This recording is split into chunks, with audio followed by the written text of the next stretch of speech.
Sebanyak 76 pelajar dari 38 provinsi di Indonesia lolos dalam seleksi dan akan menjadi pasukan pengibar bendera pusaka pada hari kemerdekaan 17 Agustus mendatang. Dan untuk menjaga transparansi serta pelatihan para calon paskibraka, Badan Pembinaan Ideologi Pancasila berkomitmen menjaga proses seleksi dan melahirkan pelajar-pelajar yang siap dalam memberikan semangat serta teladan, khususnya nilai-nilai Pancasila kepada sesama. Hadir dalam bincang paskibraka dengan media, 6 pelajar yang berasal dari berbagai daerah menceritakan lika-liku seleksi, tantangan hingga masa-masa mengharukan dapat terpilih menjadi calon pasukan pengibar bendera pusaka pada tahun ini. Lolos seleksi dari tingkat kabupaten atau kota, provinsi hingga ke pusat menjadi mimpi bagi para pelajar yang menjadi kenyataan, serta kebanggaan lantaran harus melewati seleksi yang ketat dengan pesaing hingga ratusan ribu lebih pelajar. Pelatihan dan pembinaan intensif pun diberikan kepada 76 calon paskibraka menggunakan sistem Desa Bahagia, yakni sebuah lingkungan yang diciptakan untuk mengajarkan para calon mengenai kedisiplinan, kekeluargaan, hingga gotong royong yang merupakan nilai-nilai Pancasila selama latihan baris berbaris. Itu datang kami langsung dibawa ke Lemhanas untuk memahami pemahaman tentang Pancasila. Setelah 5 hari di Lemhanas, kemudian hari Senin kemarin kami sudah memasuki dasar-dasar PBB, pelajaran peraturan baris berbaris. Sudah berjalan sekitar 5 hari juga. Kemarin kami selesai melakukan latihan bersama dari pihak pihak dari pelatih pokoknya. Dan hari ini kami libur, besok kami lanjut latihan lagi. Persiapannya sudah begitu mulai matang. Yang awalnya kami hanya diajarkan peraturan baris berbaris sedikit demi sedikit, dan akhirnya kami sudah mulai masuk ke formasi. Secara bergantian kami merasakan bagaimana menjadi pasukan 8, bagaimana menjadi pasukan 17, begitu kira-kira. Siapapun yang terpilih, siapapun yang bertugas, tetap semangat.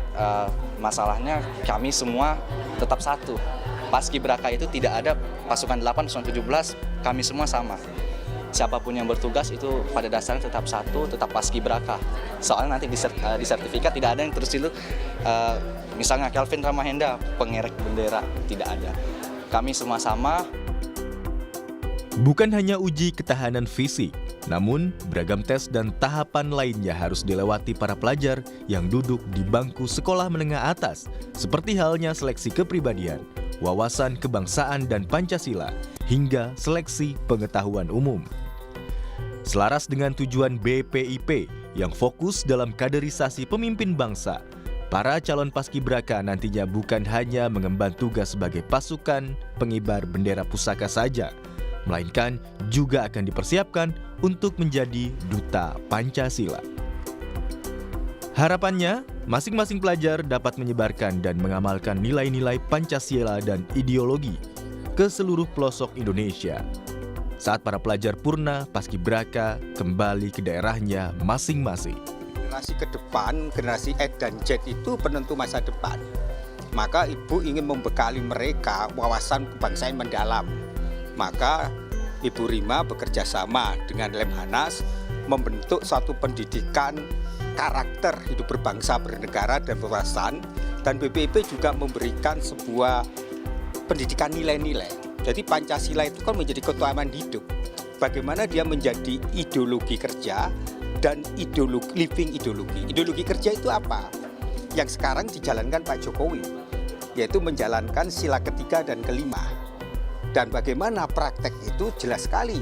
Karena dijiwai oleh Bung Karno, maka Pancasila menjadi ideologi praktis.